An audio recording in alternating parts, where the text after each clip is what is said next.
Fishing like a local isn't just about catching fish.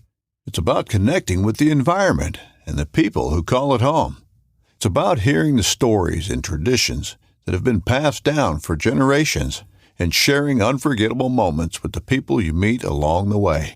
Fishing like a local is having an experience that stays with you forever. And with Fishing Booker, you can experience it too, no matter where you are. Discover your next adventure on Fishing Booker. I'm Erica Lynn, and we all know the ocean is the most demanding environment on Earth, consistently testing the reliability and durability of our equipment. When you spend as much time fishing as I do, you know that reliable gear is essential for staying on the water. This is why I went with the Abyss battery to power my trolling motor, electronics, and outboard. The guys at Abyss Battery are rattling the saltwater industry by manufacturing performance marine batteries specifically designed for sonar, outboards, trolling motors, and electronic fishing reels. They're also Bluetooth compatible, so I found checking battery statuses right on your phone while you're out on the water is a huge game changer. To learn more about why Abyss batteries are used by the pros and factory installed by premier boat builders, visit abyssbattery.com.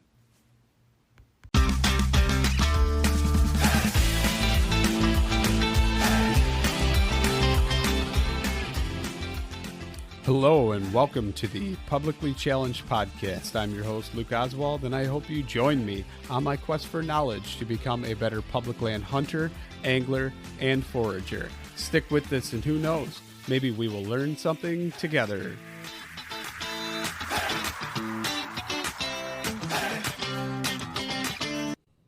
All right, so I'm sitting here and I am talking to JB Douglas. And JB, would you like to go ahead and introduce yourself for everyone listening? Of course, yeah. Hi, my name is JB. I'm a forager and a food maker. That's kind of what I like to identify as. I direct some of the culinary and community development work for Foraged Market, and then outside of that space, I do a lot of my own recipe development work with wild foods. And we've a couple little baskets, just spewing things that I do, but most of what I do is my work at Foraged, doing wild food recipe development, and then I'm in grad school right now for a master's in sustainable food systems. So, sustainable food systems, what exactly does that entail? Are we talking like long-term vision for the environment, for people, for what? What does that entail? That is a great question, and it's a lot of what the program is trying to dissect. So this is the first cohort of the program ever. It's at the Culinary Institute of America. So I've been looking for like a sustainable food or foraging or ethnobotanical program for a while. None that were like fitting my needs. But this program came out, which was exciting because it's like specifically through a culinary lens. It's not just like an ag program or not just like a public health program. So a lot of the preliminary foundational work that we're doing is around like defining systems thinking, and defining what sustainability means. Like, how have humans conceptualized sustainability throughout history? How do we conceptualize it today? What are the components that make something sustainable or unsustainable? And then how do you apply that framework to the mass entanglement and complexity of the global food system? Politics, money, everything. I kid about this, but it's not a joke. With like just about every week, the assignment will be like, look at this major world problem, dissect all the ways in which it is terrible, and then fix it. And then, in a week. This week, my assignment is to literally analyze like a whole variety of global and local food insecurity programs and hunger assistance programs, and then propose sustainable alternatives. So it is quite literally to solve world hunger this week. So I'll let you know on Monday how I've figured that out. So, like, what's crazy about that? And you see a lot of people, and I think it's the wrong approach, but like giving meals to people in Africa. And when they do that, the food that they're giving them is not part of their regional diet, number one. Number two, it's going to cause long-term health problems. We've seen it. We've seen it with the indigenous here already, what we've done by giving them only certain staples to feed themselves on. I just find it fascinating and crazy, and it angers me at the same time. It's like, what the heck? Or the other thing, yes, the emissions and the greenhouse gases that are put off by all these commercial feedlots, right? Yes, absolutely horrible. Should we be doing it differently? Yes. How can you do it on a mass scale? Problem. But Huge. if you get other farmers on board, and the perfect example of this is white oak pastures. And I believe Will Winans or Waynans, something like that is the guy's name that started, but you know what I'm talking about, right? And the regenerative, well, actually, what does he call it? The Serengeti method, with the rotational and intermingling of certain species at the same time, and the effects that it has on the soil and the plants, the feed, everything about that place is the model of the way most farms should probably be ran. It's amazing. Yeah. And it totally is. There are a lot of examples of small and mid-size and some large scale farms that are successfully doing that. But there are so many complex challenges. I know.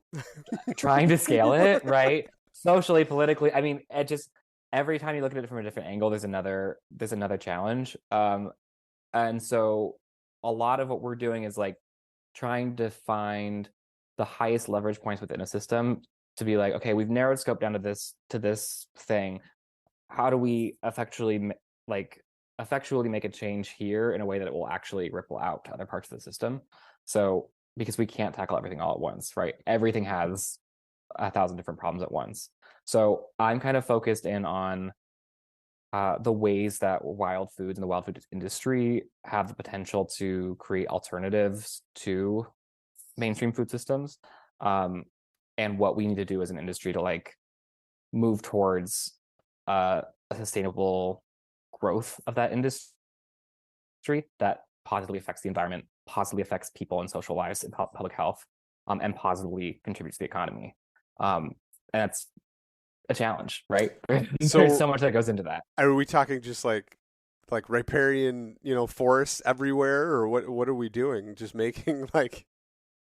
I think there's a lot of potential models and a lot we have to explore. What I do, so I can't say that I have like clear-cut solutions for like what we should be doing. Of course I don't.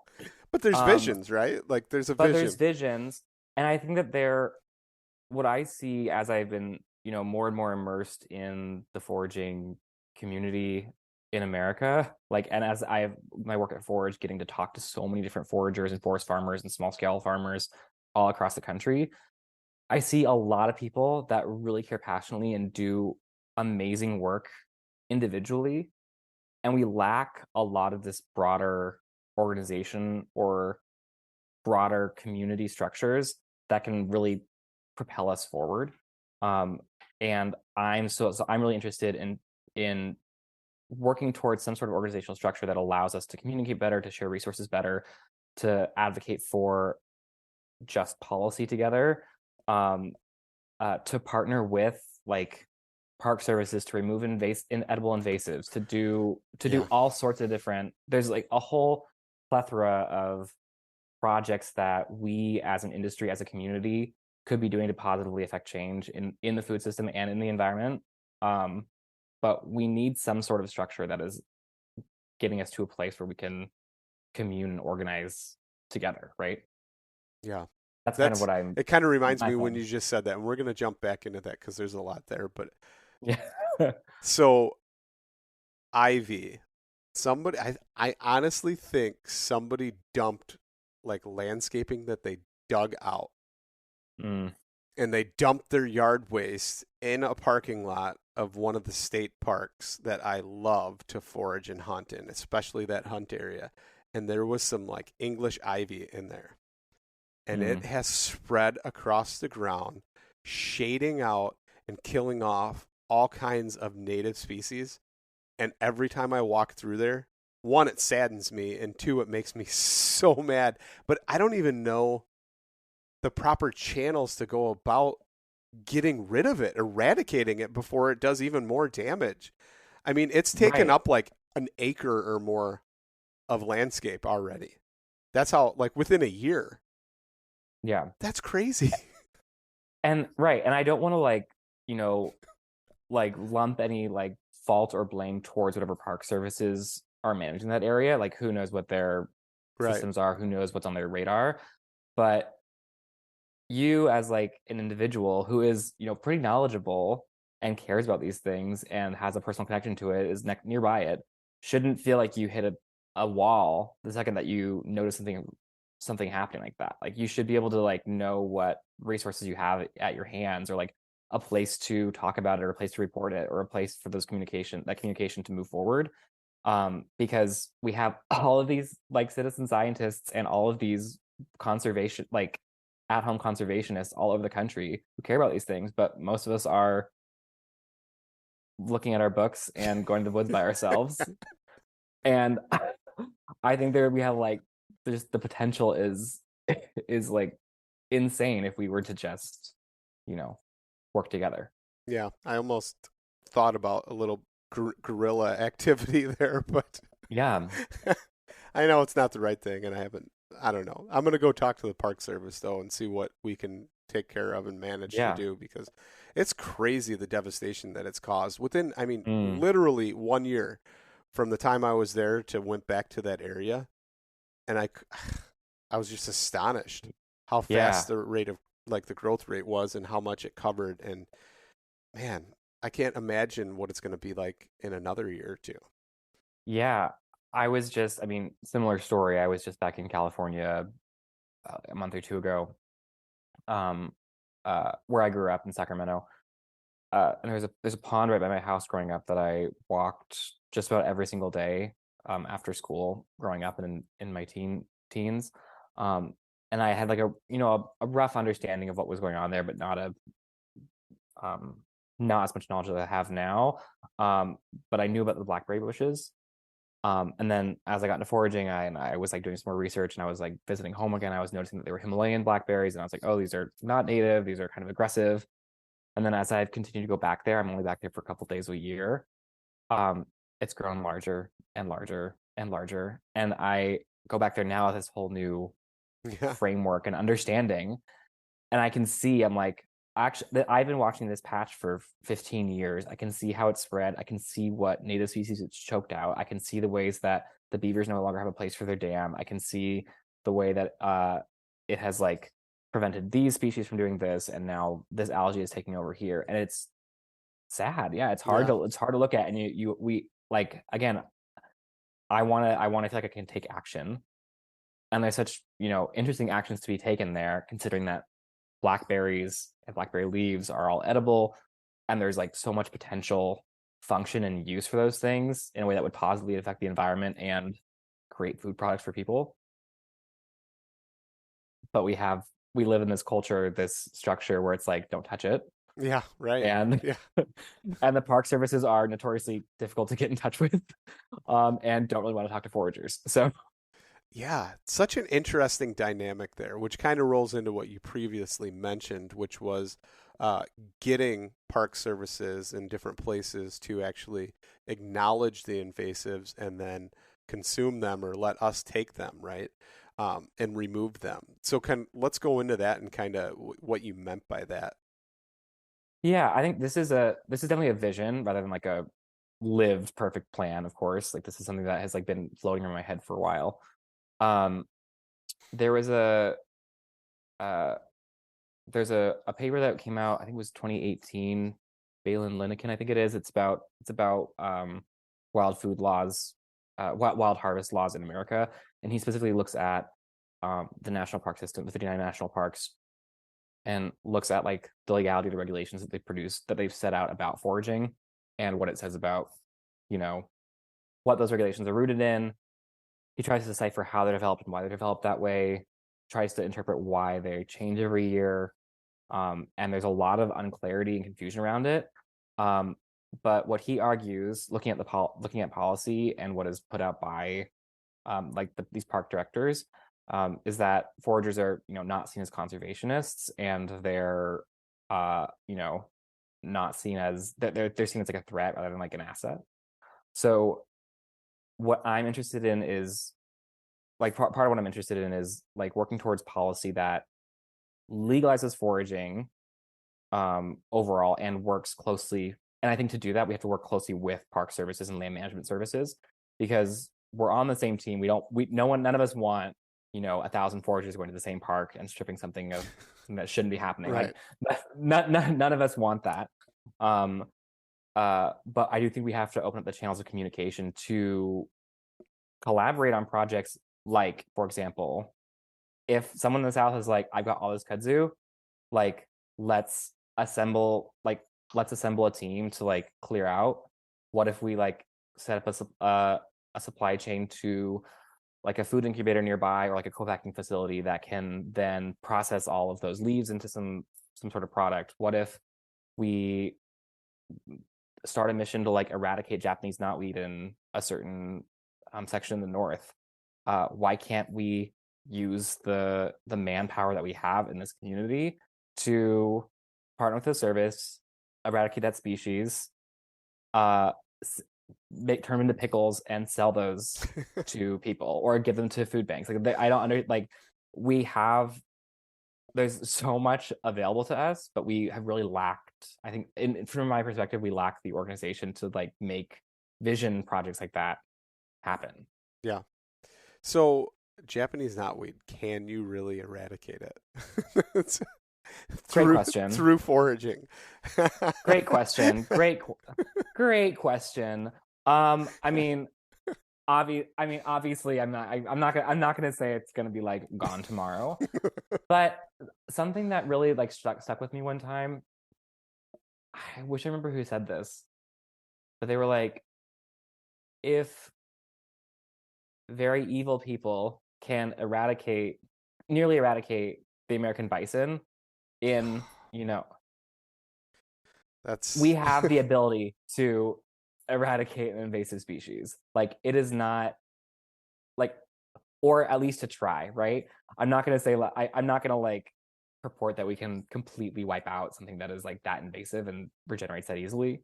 But I certainly think there's value in removing a lot of it and turning it into food for people. Yeah, man, the American bison, that whole thing. Whew. Okay. Yeah, there's a lot there. Heavy. We're not going to unpack that or unpack that at all. But yeah, no, I agree with that. That's what kind of worries me though about, there's so much gray now to where most people probably wouldn't care with foraging. There's so much gray area in most places, or some say, open to mushroom hunting, but it doesn't say, hey, you can't really take these berries that are growing there as well. There's no laws there in place now. It almost makes me wonder though, if you started playing with the laws in some places, it opens up, Pandora's box, and like, oh, wait a minute. Did you ever like think about it through that lens, or is it? I understand what you're saying. I think by and large though, so there are certainly states and counties and parks with gray area laws. Totally. There are, and that is its own nightmare of a problem. But there are also a lot of states and parks and counties with prohibitive or highly restrictive laws that are based in racist policy, that it was like designed to like strip food sovereignty away from cultures, and were designed to keep specifically enslaved Black Americans from being able to, supplement the diets that they needed. Keep them on a sharecrop or something. Oh, wow, that's right. So I think that is anyone surprised that any bad law in America is there racism? But that's what I was alluding to. Not like that, but it just seems to me anytime more regulation is brought in, if anything, it should be like, I don't know, it just seems like deregulation with protections or sanctions, some type of protections in place. That's exactly what for other things. Yeah, that's exactly what I'm talking about. Yeah, I'm really focused on. I'm focused on like the anti-foraging laws, the ones that are like specifically prohibited, that don't take into take into account that foragers are conservationists themselves and somehow imply that we can't work with environmentalists and park services to do good. Right. No, I love that. So let me ask you this then. Ramps. Are you the one leaf guy, or are you, if they're tight clusters, are you thinning them? This is so triggering to me because you say you're a forager, and that is like the first question. The second question is, do you know Alexis Nelson? But also like running. So I run do a lot of the social content for Foraged Market, and if we post a picture of a ramp and do not include a 30-minute lecture, we get reamed. Like, and so I'm a little scared to take a hard stance on this, but I will tell you where I'm at. I do think that there are problems in certain regions with ramps being overharvested. They take a long time to regenerate. I think that is a fair concern. I do believe that like there are times where maybe the one leaf is probably the best way to go for that patch, but I'm really resistant to any sort of strict or quantitative foraging guidelines. Right. I don't love the like 30% rule. I don't love the like the this or that, like the black and white of it. There is no substitution in my eyes for knowing the land intimately, walking it frequently, watching how species are behaving, and learning to tend that patch. Ramps are alliums, and alliums have bulbs that need space to grow. And if two bulbs are growing on top of each other, one should probably be taken away to thin the patch so that the patch grows back stronger. Yes. And but a lot of people are not ready to hear that. So well, not only that, like not only are they not ready to hear it, but they don't fully understand because they don't truly have that connection. An armchair forager is different than somebody who actually develops a relationship, like you said, walking through, learning that land, knowing that land, recognizing and remembering weather patterns and things that have happened in the past and predictability of what's going to happen in the future. I intimately know some pieces of land so well that I can tell you where things are going or how good or bad it's going to be dependent upon the weather, right? That affects it, whether it's a flood year or it's a drought, and all those things need to be considered. And people just need to realize that unless they have that connection with the land or they're intimate with that piece, probably shouldn't speak up at all. They should shut the mouth, open the eyes, and let the ears and the eyes take it in, and then see and make a judgment. But it's one of those things that people are also greedy and over harvest and then let it spoil in the refrigerator. If I can't take it and preserve it or do something with it or consume it, I'm not taking it. Yeah, that is one of, like, when I say I don't like the quantitative rules, like, this is one of those qualitative rules that I live by, which is that, like, even if I'm looking at it and there is a healthy patch of something and it's in peak harvest mode, if I do not, in the moment, know the exact thing that I'm going to do with it, this is me personally, if I don't know the exact thing I'm going to do with it, I do not harvest. I need to know, like, exactly what meal I'm going to put it into or exactly what preservation technique I'm going to use. I need to know what day I'm going to use it. Otherwise, like, there's no point to me. Like, it's the same method. I wouldn't go to the grocery store and just like grab food I didn't think I would cook through at some point. Like, I'm not gonna spend my money on that, and I don't need to affect that ecosystem. If I'm not gonna like actually utilize it. If it's an invasive, sometimes I harvest it anyways. But if I see some autumn olives, I might grab some before I know what to do with it. But aside from that, yeah, I'm really intentional before I pick. And I feel like so many kids, and maybe they need Aesop's fables or something like that in their life to teach them that, because they don't have it. The people just don't have that sense of, responsibility to have the stewardship and say, you know, I want, but if I don't need it, then I'm not going to take it. And there's just that consumerism that society has built that keeps people wanting more and wanting it instantly, rather than, like we talked about earlier, just walking through the woods and not looking for one specific thing, but letting yourself just go within the moment and flow through and find things. And yeah. And I'll acknowledge, like, there is definitely some privilege with that act. I am not food insecure, so for me, finding something in the wood, like not finding something in the woods, is not going to affect my ability to eat dinner that night. And so I think that there are some populations, some cultures, especially in America, that do need to like have like a different relationship to the woods when they go out there, if like that is a real food source for them, a main food source for them. But I think for a lot of us that are engaged in the space that are not food insecure, yeah, I agree that like consumerism really creeps in that, and it's hard to like shake yourself of that sometimes, because that's just so pervasive everywhere in America, right? yeah, I think the only thing that I've ever seen as far as people that actually were pretty good stewards of the land, but for some reason overtook, was quail. I mean, you know what I mean? Because it was an ethical people. They lived off the land for the most part throughout the South, lived off the land and managed it to where they could continue to live off the land and harvest these different things. Typically did not over harvest. But with the quail, I think there might have been some other factors involved as far as fertility or some things, that the discoveries weren't growing and they're still using quail baskets and harvesting all these quail. And eventually, I mean, they're pretty much gone. Like, it's, Yeah. you know, Well, this is an interesting, thing that you bring up around the like complexities of why people harvest or eat what they eat, right? It's not just never just about calories. Like, there are so many like social factors at play, economic factors at play, emotional factors at play, cultural history practices at play, that like weave this really complex web of like why someone wants to or needs to eat something in a certain moment.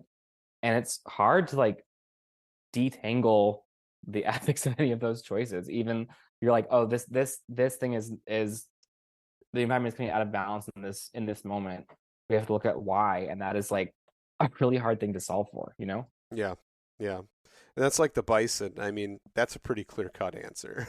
Yeah, you know, I mean, and it's sad. It's disgusting, and it's sad. A lot of people thought, they were just doing it for, the commercial aspects, and there's so many of them, right? And then you eventually just send out sharpshooters and waste them, and like that saddens me so much. It makes me think, though, like living here in Illinois, you have towns called Elk Grove, right? Why do you think it was named that? Because there were elk. And completely eradicated out. I mean, just the greedy man that came and did that. It's crazy. But it's all those different things. And then to see the resurgence of things, like in my lifetime, and I've mentioned it many times on the podcast, but it was just so cool to be a part of it as a child, to see the reintroduction of turkeys, and to see them flourish enough to where they opened up a hunting season for them. But now I'm noticing a decline, and I don't think anything's really being done about it now. So, it's one of those things we have to keep our eye on it. And honestly, I think it's agricultural practices that are impacting it. It's but nobody wants to hear that, Oh, I would love to hear that. I just did a residency a few weeks ago in California, just touring a whole bunch of farms of all different scales and sizes. And I walked away with a much more complex view on what farms are doing in America. The impact is ridiculous. Yeah. Not to mention just the fact that, like, I love fall, but I hate harvest season. What? Why? And I'm not talking like small scale harvest season. I'm talking, Ohio's the same way. Illinois is the same way. Commercial agriculture, big farms, how they're taking it out, throwing, toxic pesticides and herbicides into the air along with mold and everything else. And you can't even see sunsets because it's in the air. Like, that is crazy. That is not a sustainable model. No. Like, not even a little bit. And what's scarier, I don't want to get too doomsday here. Well, but what's scarier is that, like, global populations are still growing, and we like literally can't scale those models. When we're saying it's not sustainable, like, yes, it is bad for the environment, it's bad for human health, it's bad for it's bad for everything. It's like already bad. But we literally can't scale it any further. Like, if we keep doing that, we're just more people will die and more ecosystems will get torn out. But that's what I find. I find it crazy because but it's hard to detangle yourself from that system as it's been built, because so much of that is for better. I mean, I'm not saying this is, I'm not advocating for this, or for the way the system is, the like global agricultural system is working right now, but it like feeds a lot of people, and we can't just strip those systems away without having major, even more hunger problems than we currently have. Like, the complexity of that is insane. And then you look at them in America specifically, we are losing, I think on average, it takes about 30 days for a person to break their New Year's resolution. So if saving money was on your 2024 list, your odds aren't really looking that great. Luckily, I have a 100% guaranteed way to save you money this year. Just switch to Mint Mobile right now. Mint Mobile has wireless plans starting at just $15 a month. That's unlimited talk, text, and data for $15 a month. If you save as much as I think you're going to, you are going to be able to afford a brand new rod and reel. Use your own phone with any Mint Mobile plan and keep your same phone number along with all of your existing contacts.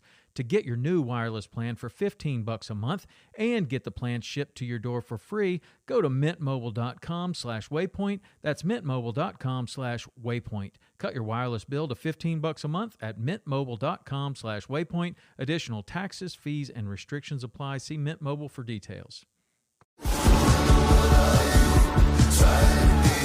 Pursuing wild game in wild places. Tune in to Hunt Stand Presents Saturdays at 8:30 p.m. Eastern. Waypoint TV, the destination for outdoor entertainment. I'm sorry to throw out a fact that, like, without understand a source, but the most recent data that I looked at was we were losing about 2,000 acres of farmland every day in America for also development, whatever, sale or whatever, and we have like a decreasing number of farmers in America. So we're just like running out of land and people to produce the amount of food, like a higher scale of food, and it's like putting so much pressure on those big ag systems that are already a sustainable nightmare. And I think we have some big problems to fix fast. So that's a rabbit hole in itself, because like, what's crazy is it's like 4 corporations are buying up the mass majority of the farmland. Mm-hmm. And but we're not going to even go down that road. Yeah. This is not a farming podcast. What was crazy is, so like you were talking about, like, we produce so much of it and stuff, but what I find insane is that we're subsidizing fuels because we have such a surplus of, grain, and then saying, yeah, these fuels are super cheap, but they're not actually cheap if you look at production costs and subsidization and everything else along with it. It's like, what are we doing? Scale it back, turn it into something that could be way more beneficial, and I think we'd be going down a better path. Like, why can't we figure out like a Cahokia situation? And this is because communal living isn't. I know. No, but like, very fair and valid. I'll spare you the 10 extra rabbit holes around around food, but I do, to bring it back. This is why I genuinely, honestly believe that we in the wild food space have the potential to like make an impact on things, like add alternatives to people's diets, contribute in positive ways. We just need to organize. We just need to be organized. Absolutely. Well, that's like, okay, prime example, right? Farm raised or grown spinach on your average farm, and the nutritional value pretty much only comes from the crap they spray into the fields or put into the soil to grow these plants, right? And so everything is depleted within that. But yeah, you've got lamb's quarter out there. Better actually contains copper, which you need to break down magnesium and zinc and all these other minerals. And it's like, what are we doing with that? Like, what is going on here? Go in your yard. The fact that the government actually used to put out pamphlets during wartime and educate people on all these things, and then now all of a sudden it's like, wait a minute, that's a weed. You need to spray that and get rid of it, get it out of your lawn. And it's like, something is wrong here. It's broken. And the mindset, like, I'll talk to guys at work and they'll jokingly, but make fun of the fact that I do forage, or I'll bring in dishes and they'll all eat it. And then I'll tell them that it's foraged. And then so the next week it'll be like, oh, is that foraged? You know, a bagel or whatever as a joke. But it's like, that's how far we've become disconnected from it. It's super interesting. I've been reading a few papers about the cultural interest and participation in foraging in times of war and in times of economic downturn. And it is really interesting to see how it was viewed, you know, early 20th century versus now. But this gets to a really interesting point about backyards and what's considered a weed. A couple of things. The first is that, like, that's not a uniquely American problem, but it is an American problem in a way that it is not in many other cultures. There are many other cultures today that are very normalized to grabbing what we consider weeds in their yard, or like having herb gardens in spaces that are like an American would never think to put a garden, right? And I don't think that everybody in America needs to forage in the woods every weekend. Like, I don't think that like everybody needs to like learn to forage, but imagine what we would have if everybody did have an awareness of the plants that were growing wild in their yards. And even if that was just their greens for one meal a week, like that simplicity has the potential to make major impact, right?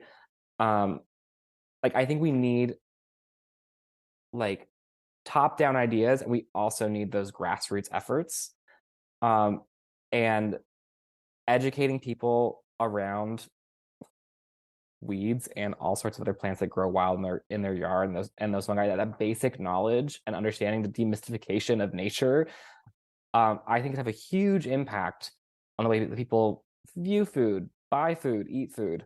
And it's just like one of those like little things that I think the wild foods industry could be a leader on, you know? Yeah. No, I hate the bad rap, or how did it even become labeled as a weed? They're plants. They're plants. Yeah. It's not a weed, it's a plant. And it has a purpose, whatever that purpose is.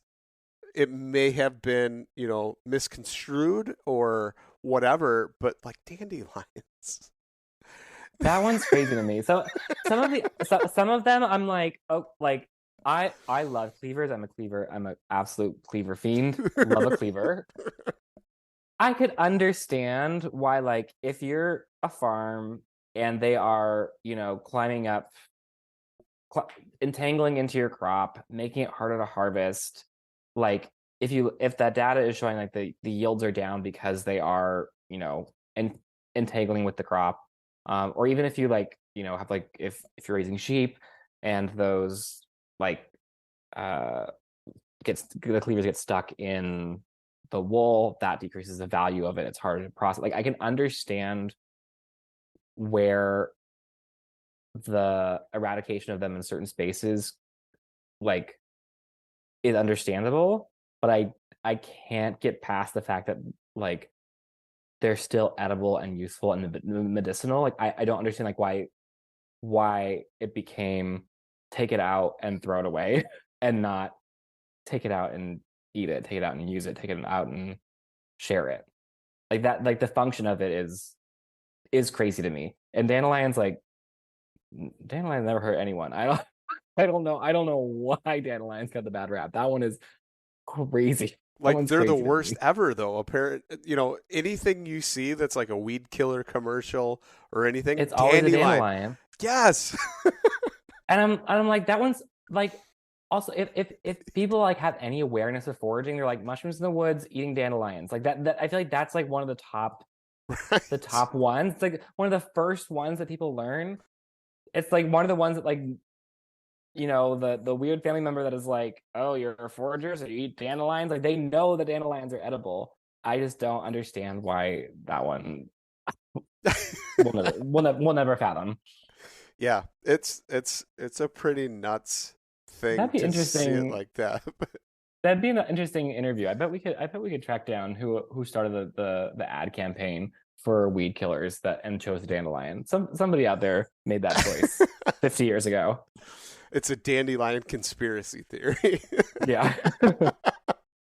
But so you kind of mentioned like the food and media aspect of what you do. Yeah. And then how does that like play a part in your foraging and what you're doing? Yeah, so this is tied largely to my work at Foraged, and then also just kind of my outside work like as a creative person, like as an artistic outlet. I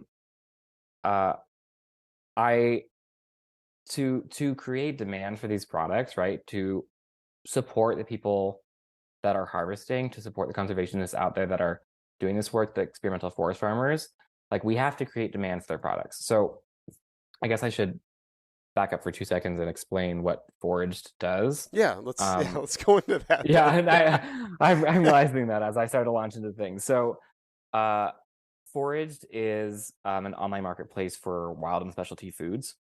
So you can think of it like Etsy, but for foraged and specialty foods. So foragers have shops on there, farmers have shops on there, and then anyone can go on, discover new products, discover new species, buy them directly from the forager, and it gets shipped right to their doorstep. So 90% of that money goes straight to the forager. We take a 10% commission, but most your dollars are going directly to them to support their livelihood and support what they're doing and what they care about.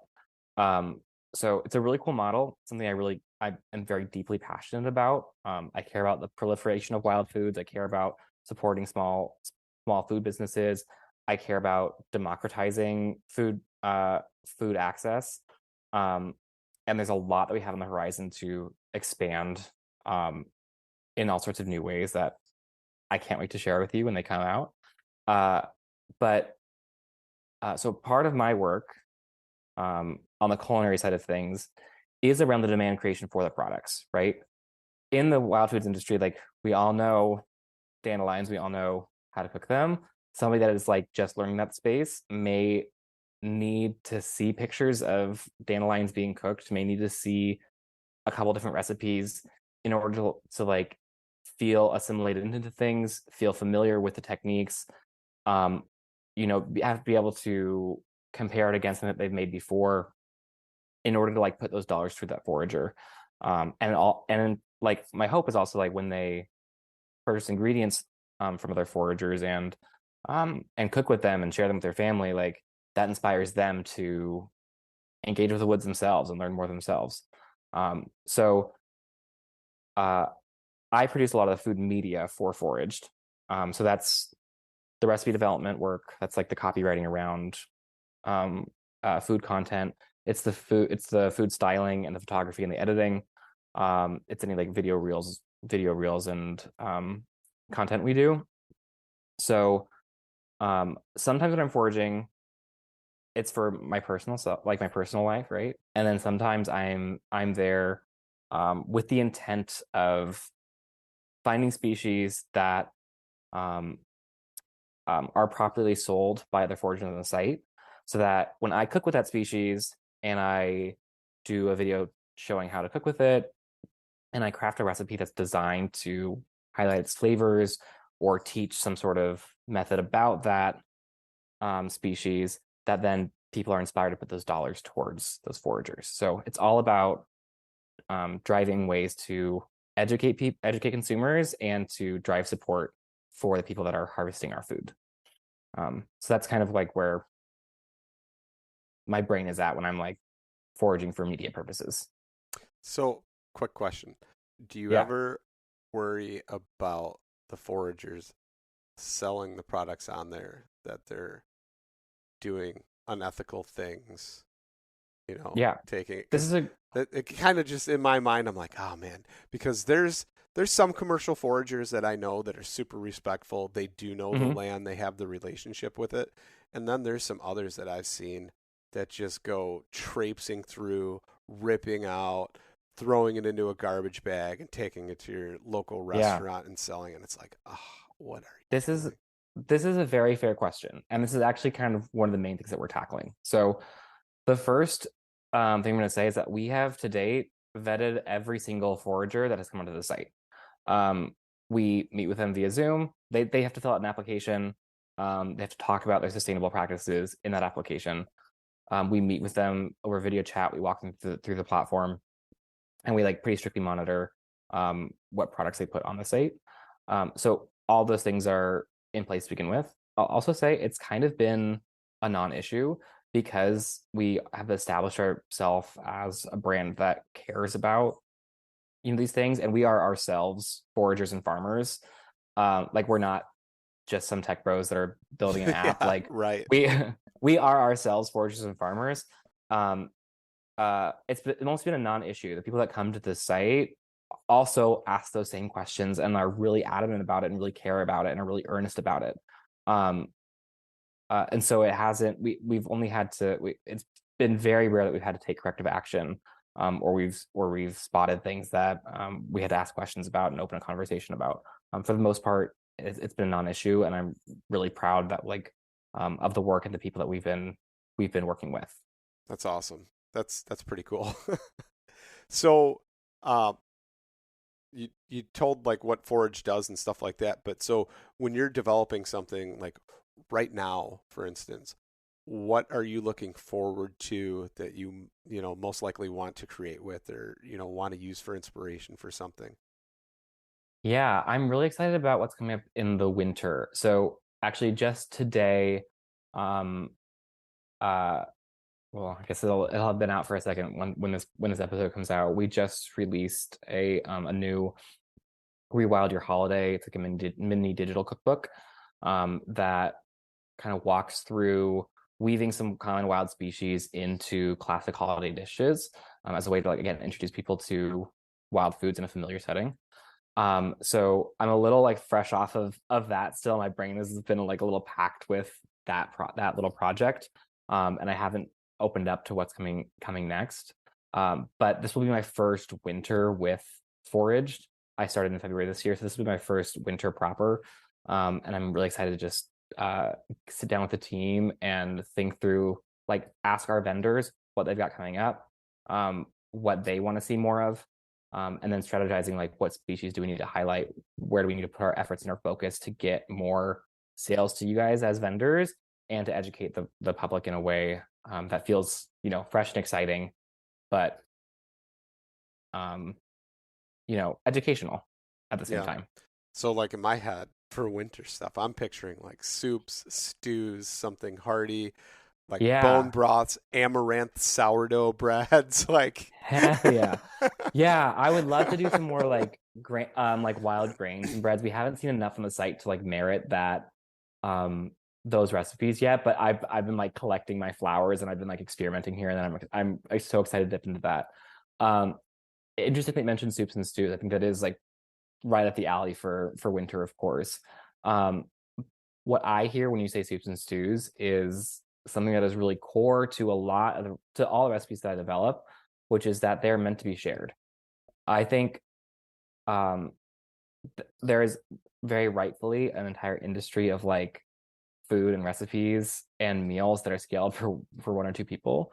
But the specialness of and the care and intent that goes into out when you're out in the woods, and you have that experience and you want to come home and share it with a friend or a family or a neighbor or your community.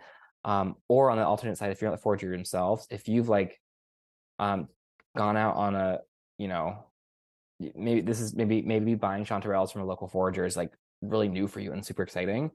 Like you want to have that moment of communion and that moment of sharing with your friends. So especially in winter, just like you said, the soups and stews, we're always scaling and thinking about what is the moment that it comes to the table and how is it being shared with people around you.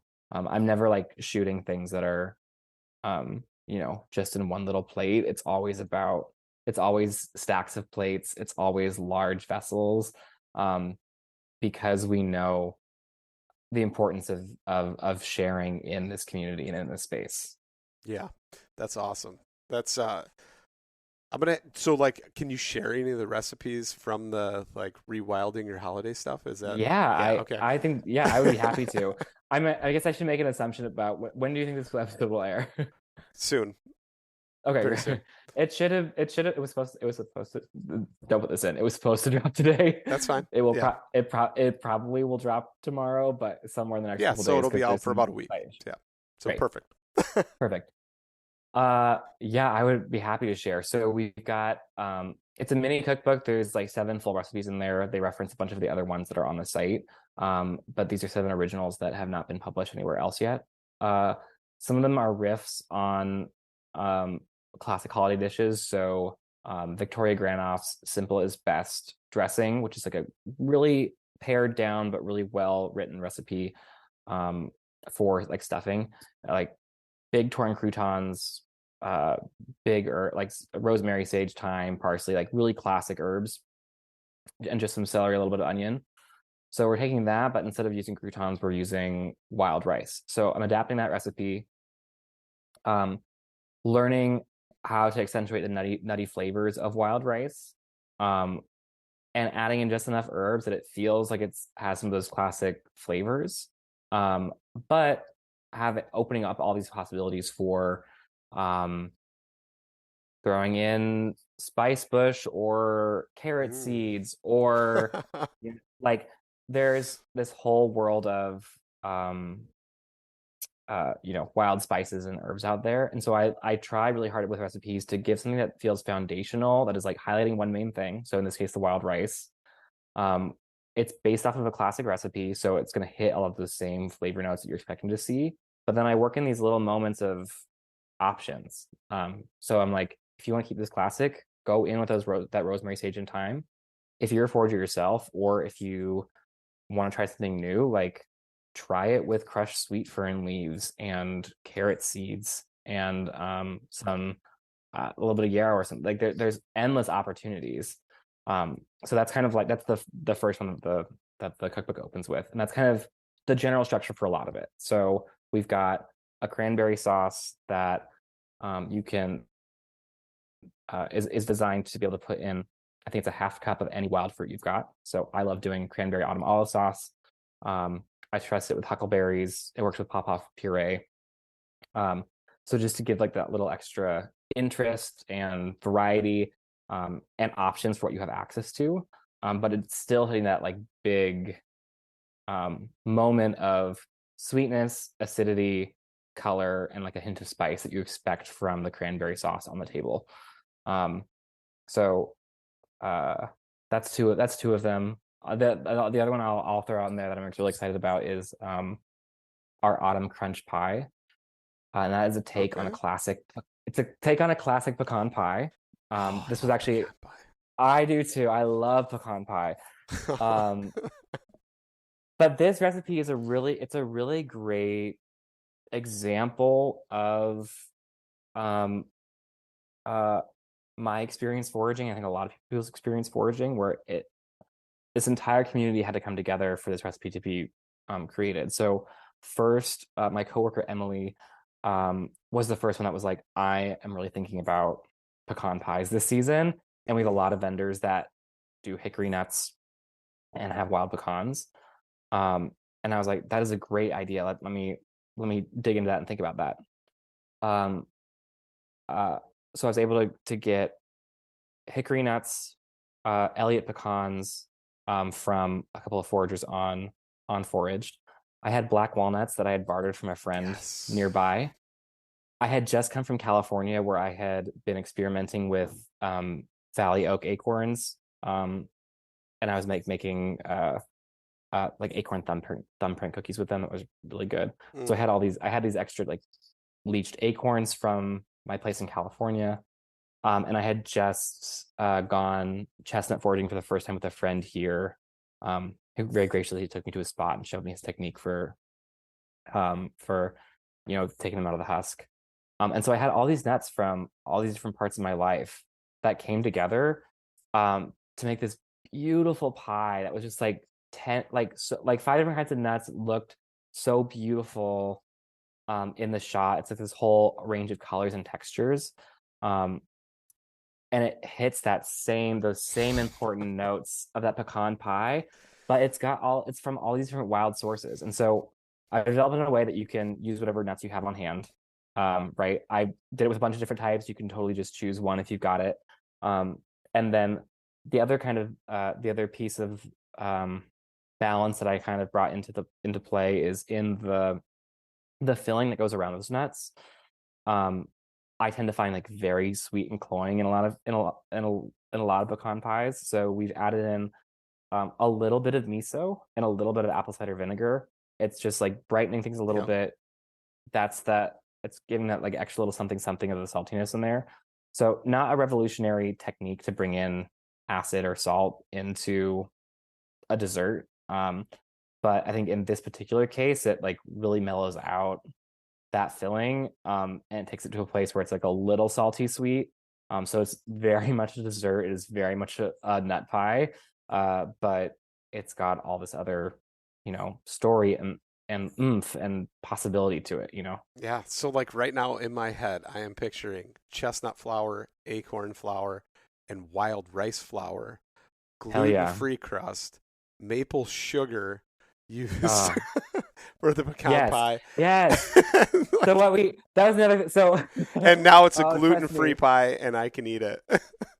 This is one of the things that I struggle with the most when I'm doing this recipe development is often the goal to introduce one ingredient or introduce like one thing.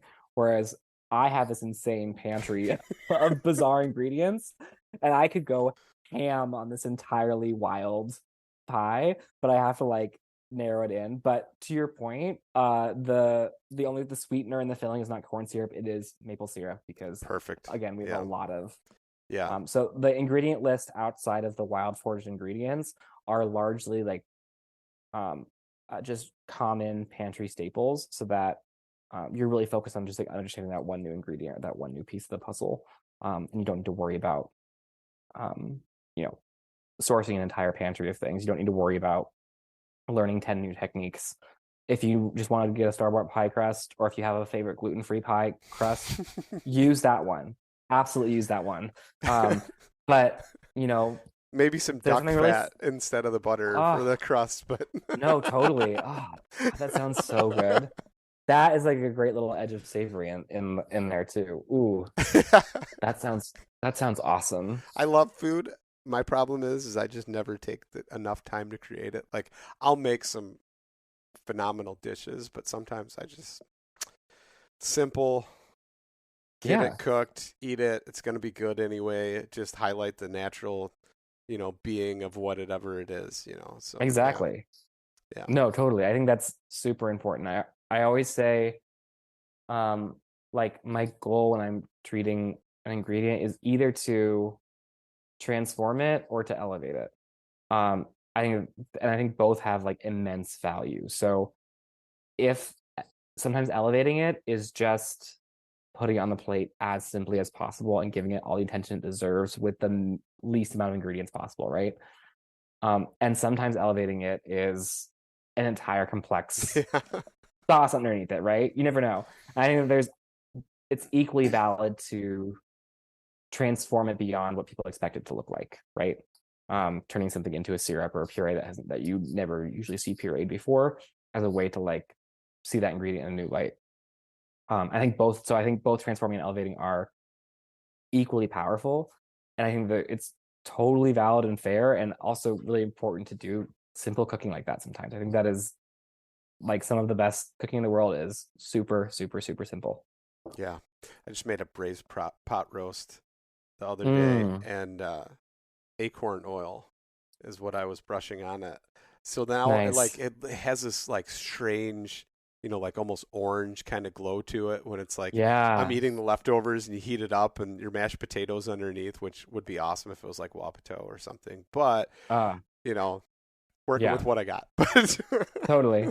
Is the acorn oil from Sam Melissa? Yes. Yeah. Yeah, of course it is. I don't have oil press, but actually I've been looking. I might end up buying one. But that's on my Christmas list. Yeah. For sure. But it's been awesome talking to you. I imagine we could probably continue on forever. Yeah. But before we go, if you could just kind of tell everybody where they could find your content, reach out to you, all those great things, that would be awesome. Yeah, absolutely. The best way is through Instagram for sure. I'm at jbdouglas.food. You'll see like GIFs and little fun pop art versions of the wild food that I create there. And I'm pretty responsive on there. Please DM me, let me know, get in touch. The other best way to support what I do is to check out foraged.com. That's foraged.com. Again, when you shop there, that money is going directly to the foragers, the farmers, and the small food makers, the herbalists, and soon to be hunters and fishermen as well. So it's going directly into their pockets. And that is like the best way to support me and the work that I'm doing. We're a small team. There's just 4 of us on the team making everything run. And we're really all about, making the lives of these foragers better. And the best way to do that is to check them out. That's awesome. Thank you so much for coming on and sharing and educating us. And it was really unique and interesting conversation and kind of all over the place, but at the same time, somehow it all came together. So thank you so much. Absolutely. Thanks for having me, Lucas.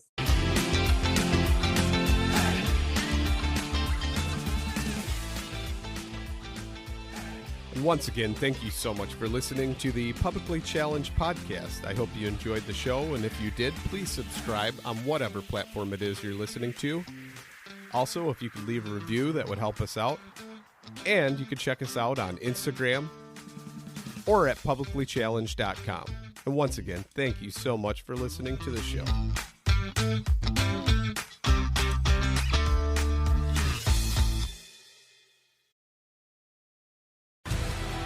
You want to succeed, you want to fish, you want to be one of the greatest. Tune in to West Marine's Life on the Water, presented by Costa Custom Boats, every Saturday night from 7 to 9 p.m. Eastern on Waypoint TV.